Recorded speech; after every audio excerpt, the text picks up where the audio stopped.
everybody, it's Karen and I'm here today working with this beautiful new pack called Yours Truly from Echo Park. I love the versatility of the patterns in this particular paper pack. There's so much to work with. And I'm going to be showing you how to make this cute little penguin Valentine's card today with this beautiful paper pack. It's actually an easel card, so he's going to stand like this, and he's actually not finished. What I want to do today is show you just one part of the process, and that's to create just a little bit of a slider here so that we can hide a candy behind the penguin's little wings. So I'm going to show you how to create that and how to attach that to your easel card today. So the first thing I want to talk to you about is how I actually created the penguin shape for my card. He's really easy. He's just made up with some simple shapes that I wanted to share with you so you can recreate him if you'd like. The base of him is just an oval, so I just freehand drew an oval and I layered a white heart on top to kind of create that part. You'll notice his beak is also a heart shape, as are his wings and his little feet out the bottom here. So just by creating a few different sized heart shapes and layering them, we can actually get this cute little penguin shape. In order to determine the size that you're going to need, you need to choose some sort of candy or a candy bar. This is just a little Hershey bar. And you just need to make sure that that part is going to hide on his belly here. So you need to create him in proportion to that little candy. But it's really that simple.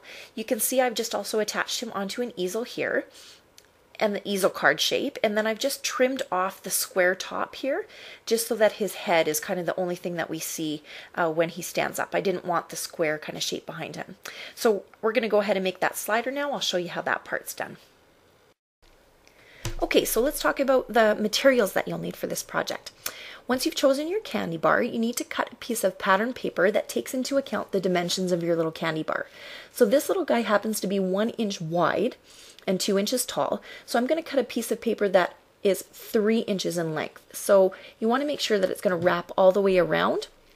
So if you take your dimensions and make sure that you've got 3 times that amount, you should be good. You also need some twine and some scissors.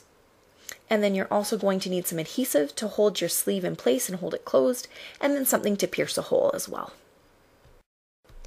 Okay, so let's get into making the sleeve here. So I'm going to take my pattern piece of paper and turn it so that the wrong side is facing up.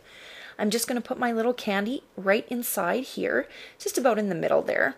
And I'm just going to pull up one of the edges so that it lines up with the one edge of my candy. So this is really easy. Now, you can see I'm not doing any measuring here. I'm not worrying about any of that. I'm just basically wrapping and making a nice little sleeve around the candy there. So once you kind of have it nice and snug, it really needs to be quite snug around your candy.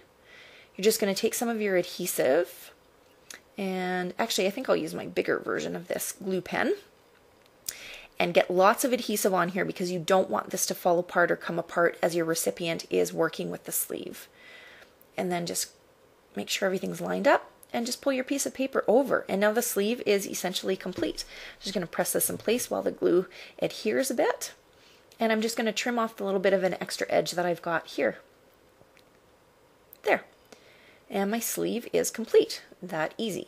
Now, to create the sliding component, just take your candy bar right out for a moment, and then just press down, and about 1/4 of an inch from the top of your paper, I'm just going to use a little piercing mat here. It's actually just a mouse pad turned upside down.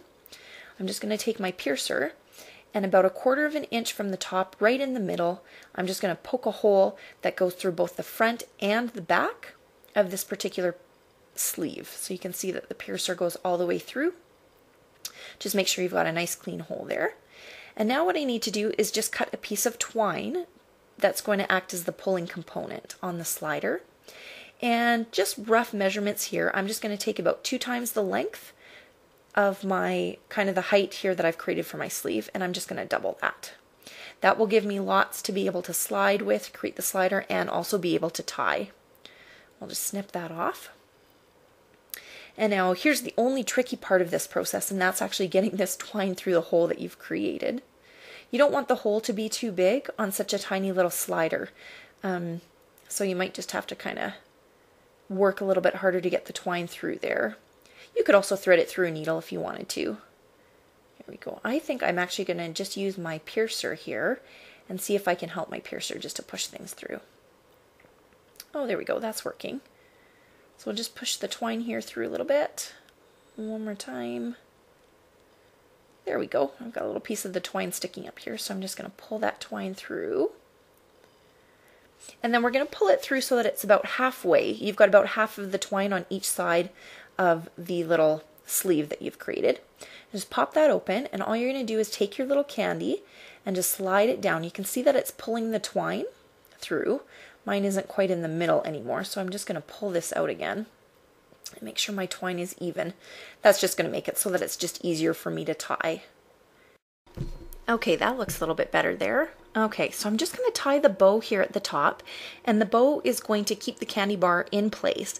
And it's also going to secure the mechanism so that your recipient can actually just pull upward on the bow to pull the candy out of the little wrapping paper that we've created here for the little gift, just like that. The next part is super easy. All you're going to do is take some adhesive and adhere this particular slider onto the card, and that part of the card is all ready and set to go. So I'm going to go ahead and finish decorating my little penguin and the rest of the easel card using this beautiful Echo Park Yours Truly paper. And I hope you'll join me over on the blog to see the finished result.